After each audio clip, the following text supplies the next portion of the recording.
an 85-degree South Florida afternoon, a hot day for both horses and fans.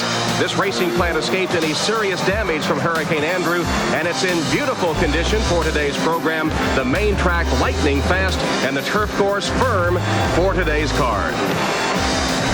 Hello, everyone, and welcome to Gulfstream Park for the Breeders' Cup. Breeders' Cup 9. 9 years since John Gaines' brainstorm was set in motion, and it's truly arrived as the top international event in the thoroughbred world. The strongest European contingent yet is here to challenge a talented and deep American group. For the first time in history, winners of the Kentucky Derby, Epsom Derby, and Arc de Triomphe will be in action on the same day.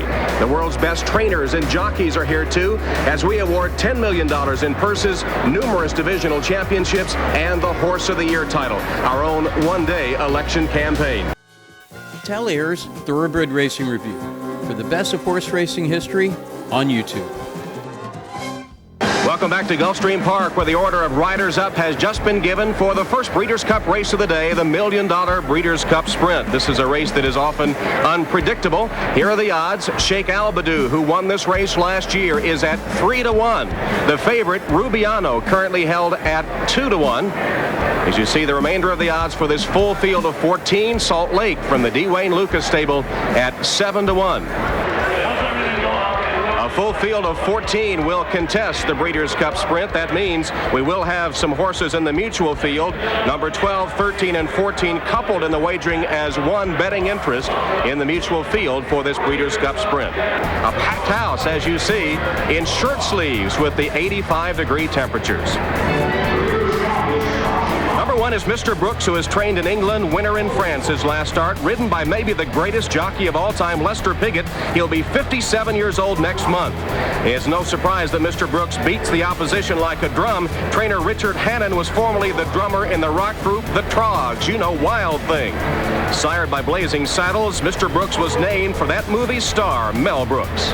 Number 2, Senior Speedy, becoming a fixture in the sprint. This is his third time around. He was 9th in 1990, swerving to avoid another horse. He finished 4th last year. Number 3, MEAFARA, the only filly in the race, and a speedy one. She's never been headed in the first half mile this year. Trained by former jockey Leslie Aaron, she's the likely pace setter. Number 4, SHEIKH ALBADUL. After pulling a 26-1 shocker to capture the sprint last year, SHEIKH ALBADUL would be the first repeat winner. He had 4 races in England this year before a good second to RUBIANO in Belmont's Vosburg Stakes. He retires to stud in Kentucky tomorrow. Number 5 is 30 Slews. Trainer Bob Baffert made the move from quarter horses to thoroughbreds 4 years ago, and this gelding is owned by a slew of quarter horse men, 7 of them. After solving a breathing problem, this colt has taken 2 in a row. Number 6 is Furiously, partly owned by Treasury Secretary Nicholas Brady and trained by Shug McGahee, who won the sprint with Dancing Spree the last time it was held here at Gulfstream. This year, McGahee went till September without taking a major stakes race, but lately has been winning everything in sight. Number 7, RUBIANO, owned by a large group of small investors and trained by new Hall of Famer Scotty Schulhofer. RUBIANO has won 5 of 6 this year and might be Sprint Division champion regardless of today's outcome. He had a tremendous close to beat SHEIKH ALBADUL in the Vosburg. He could make Julie Crone the first female jockey to win a Breeders' Cup race. Number 8, King Corey, running outside Canada for only the 2nd time in his career, trained by 32-year-old Sherry Noakes, who just took out her trainer's license this year. Number 9 is Salt Lake. Trainer D. Wayne Lucas, the all-time leading Breeders' Cup winner with 10 victories, including Gulch in the 88 Sprint. He's also closing in on a 10th straight national training title. Salt Lake 3rd to RUBIANO and SHEIKH ALBADUL in the Vosburg Stakes. Number 10 is Super Strike. Super Strike, a 3-year-old, was bred and started training in Britain. He's calm and easygoing, much like the quarter horses Bruce Jackson used to train. Small like a quarter horse, too, he won his last start in California on the bleeder medication Lasix. Lasix is also legal here in the state of Florida, and Super Strike will have that medication today. Number 11 is Gray Sloopy, owned by retired TV producer Ed Friendly, who created such popular shows as Laugh-In and Little House on the Prairie. Jockey Kent DeSormo has never won a Breeders' Cup race, but he does lead the nation in earnings this year. Then 3 horses in the mutual field. Number 12 is LBO, English trained and the only horse Brian Brackpool has ever owned. He was 3rd to Mr. Brooks in France in his last start.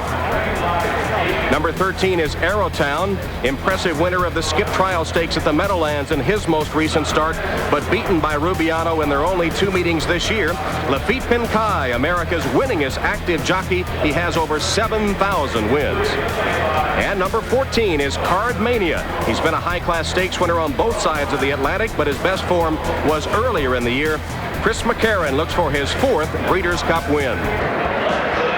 And there's a look at Mr. Brooks. Can he win the 2nd successive sprint for the European trained horses? He's 7-1. His namesake hopes so. Mel Brooks rooting for Mr. Brooks in the sprint. Our 6 furlong specialists blast off when we return. Kent DeSarmo aboard, waiting for Ray Sloopy. We're ready for a start in the 92 Breeders' Cup sprint. And they're off. And Rubiano came out like a rocket. And MEAFARA is also right there with 30 Slews in between those two. But it's the filly MEAFARA who takes the lead. 30 Slews is now running 2nd. Arrowtown toward the inside 3rd. Cardmania 4th. SHEIKH ALBADUL is 5th. LBO 6th toward the inside. Super Strike is 7th on the outside. He's about 7 lengths from the lead.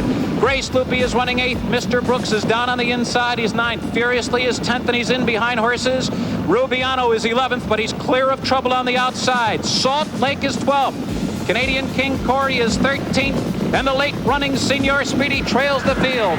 A dazzling opening quarter here of 21-3, and the filly MEAFARA flaunting her speed as they come to the top of the stretch. She leads by 2. LBO is putting in a run toward the inside. 30 Slews is set down for the drive. SHEIKH ALBADUL is coming with his run down the center of the racetrack. Then Super Strike. Rubiano's 8 lengths from the lead, and it's MEAFARA leading the way with the 16th to come. 30 Slews, her only challenger. MEAFARA trying to hold. 30 Slews surges to victory. It's 30 Slews who wins by a neck. MEAFARA was again 2nd, and Rubiano was 3rd, and the time was 1:08.1. Well, the filly almost got home, but it was that late charge of 30 Slews here in the stretch to get the victory in a sparkling time. All right, Tom Durkin. MEAFARA, the early pace setter, caught at the wire by 30 Slews, but the race marred by a horse down. That was Mr. Brooks. Mr. Brooks down on the track. That's midway in the turn for home, and immediately being tended to by the veterinarians on call here at Gulfstream Park. LesterPiggott will be 57 years old. Next year was riding Mr. Brooks. You see the horse down on the track. Dr. DeWitt Owen is with us. We've just gotten a report about Mr. Brooks. What was the injury? Unfortunately, as he made his turn for home, he fractured his right fore, and it actually mutilated his right fore, so unfortunately, again, he had to be put down. An injury too bad to save him. Injury too bad. It was a life-threatening injury. Oh, what a rough start to the first race, Absolutely. Doctor. Walter Swinburne is with us, a contemporary of LesterPiggott from across the seas.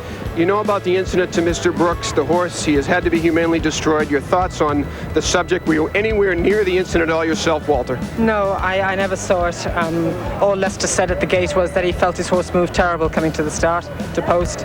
And the first I learned of it was when talking to Buff Scott of Channel 4, and I'm shocked. Lester told you that the horse warmed up poorly before this race? He did indeed, yes. Unusual for him? He doesn't say many words, so when he speaks, you listen.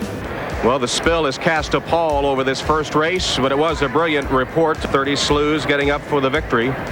And it's just something we hoped we had never seen in the wake of the tragedy that affected Go for Wand at Belmont Park in 1990. Unfortunately, it is a part of horse racing, and LesterPiggott sensing before the race that something was not exactly right with Mr. Brooks, and tragedy did strike in the turn for home. Let's go down to the winner's circle now, and Dan Kenny. Bob, you were quoted early on. Go ahead, take your hardware. You earned it. You said early on that these sprinters don't have California's speed. You said it with a great deal of gusto. You were a quarter horse trainer. You said, I'm going to train them quarter horse style. Tell us about it. That's right. I had two champions when I was training quarter horses, and I both brought him up on works, 2 months layoff, and I got him ready just like I did my quarter horse champions, and I knew it'd pay off. At the 16th pole, the filly still had a clear lead. Were you worried about it?